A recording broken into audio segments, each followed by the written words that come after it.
So as some of you guys, hopefully all of you guys know, I have a TikTok. I know, roast me on the fireplace, drag me across the coals. I deserve it.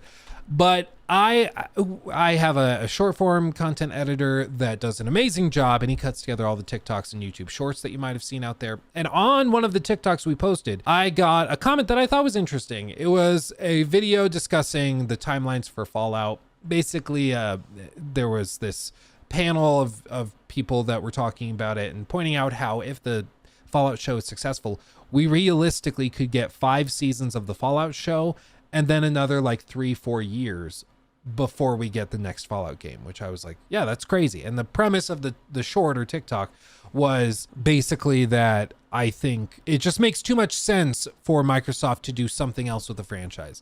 We've heard the rumors they're doing a Fallout 3 remaster. It wasn't really rumors, it was a leak as part of the FTC things, I believe.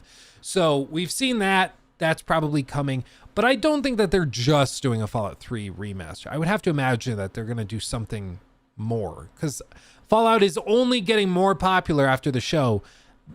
It would be stupid to just sit on it for that long. Because again, in case you missed that segment we did, there's a very real possibility that we won't get the next Fallout game until like 2034, 2035, which will be 20 years after Fallout 4.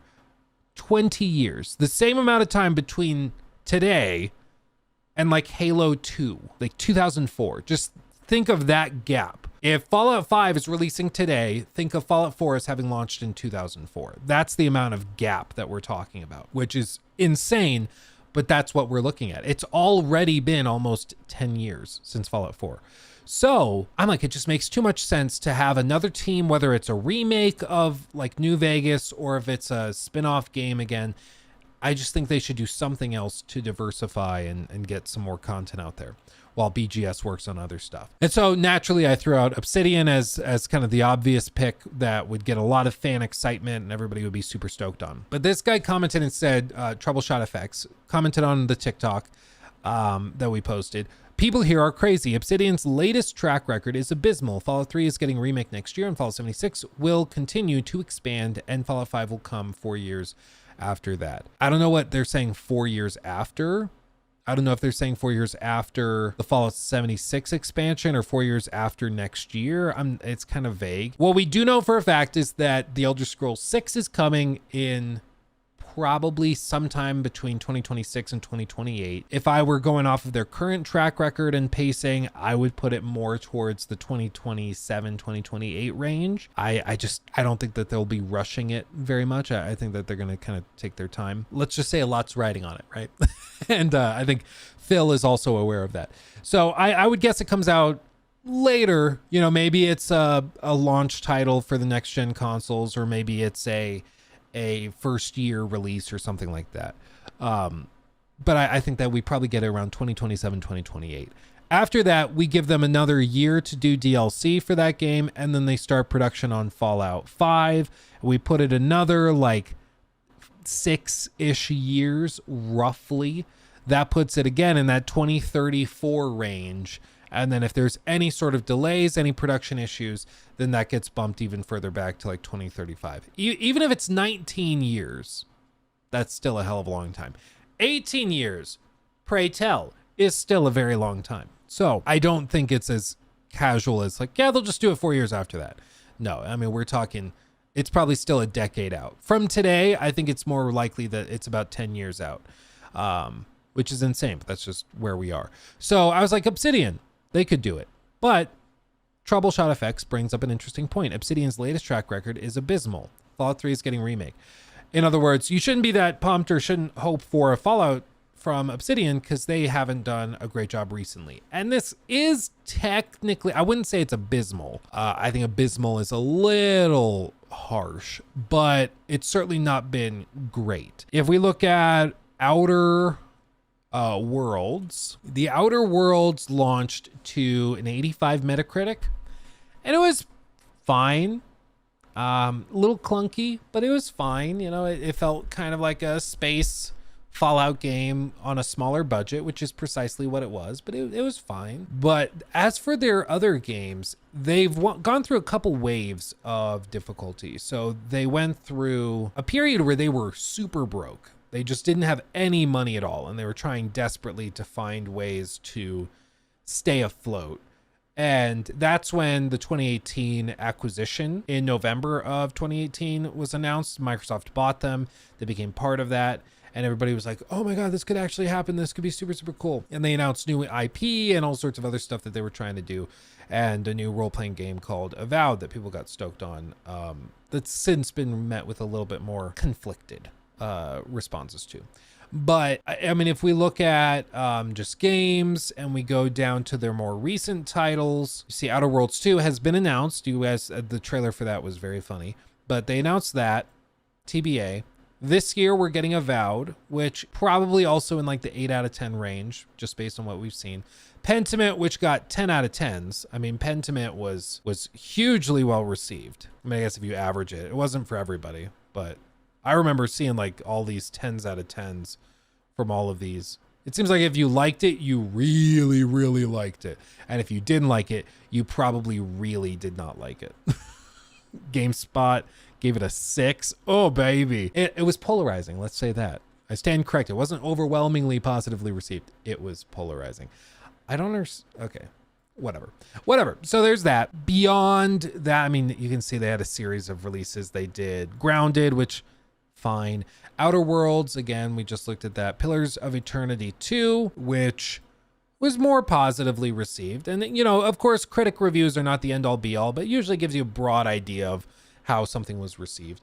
So I think they've always sat around that like 8 to 9, between 8 and 9 out of 10. But I would say even something like a New Vegas would probably land in the same spot because it's really good. It's a cult classic, but it's also still to this day very buggy and very broken. And it makes it tough to recommend with how rough it is, even today, unless you can mod it to fix it. So, I mean, also the Xbox like backwards compatibility stuff has helped it a lot, but still, it's still pretty buggy. But even so, like, I don't think it's fair to say that Obsidian's track record has been abysmal, and therefore them working on a Fallout game would be trash. Beyond that, the thing with coming back and doing a Fallout game is that I think it would attract a lot of the talent that would get people the most excited. So you guys might remember a guy by the name of Josh Sawyer. He actually is still working over at Obsidian, and his latest game was Pentiment. And Pentiment, like I said, very well received by some. Very polarizing. Some people didn't like it. It's kind of a visual novel, interesting thing. Very, very niche, but very, very good. But it's a very experimental game.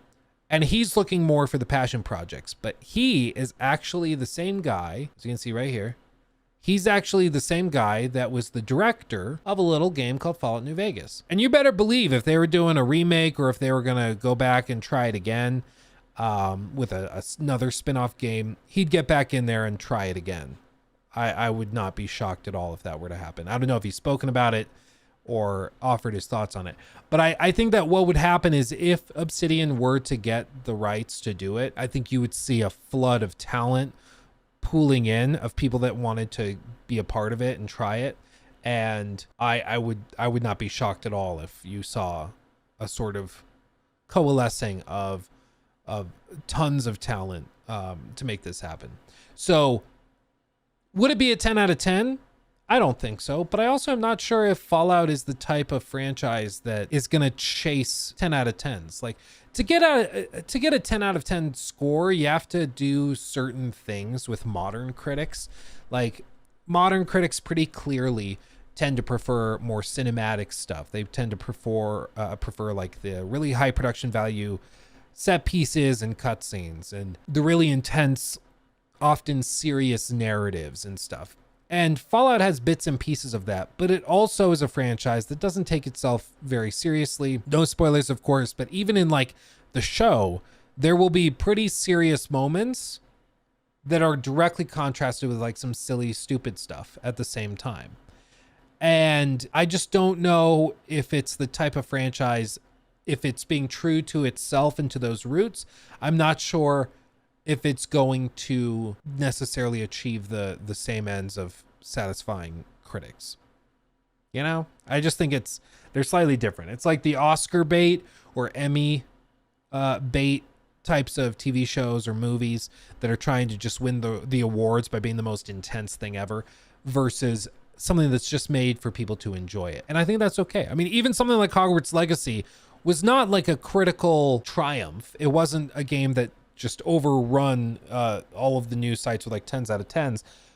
But like The Last of Us Part 2 was that game. It did get more 10s out of 10s and more Game of the Year awards than any game in history at that point. But I think people probably, if you like counted it up, I think more people probably had fun and had a good time with Hogwarts Legacy than did have fun with The Last of Us Part 2. But that's just because they were trying to do fundamentally different things. I think I understand the sentiment of this individual who thinks that Obsidian isn't necessarily the savior of Fallout, but I don't think anybody's saying that they will magically save Fallout or anything like that.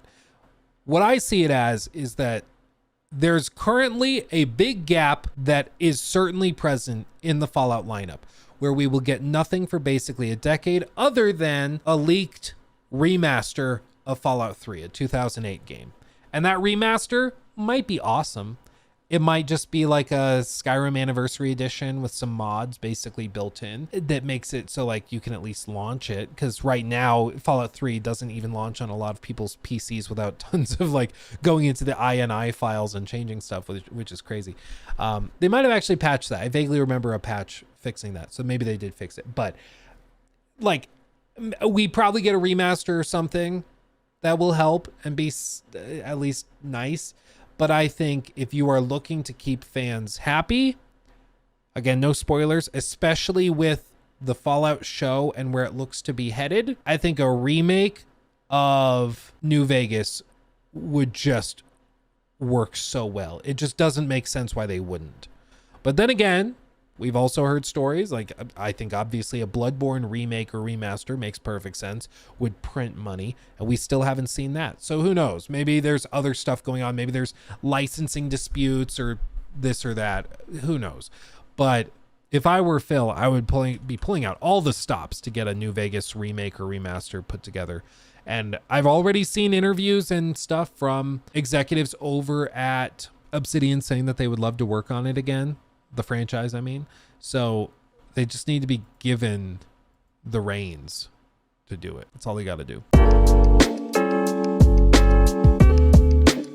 He took my thing.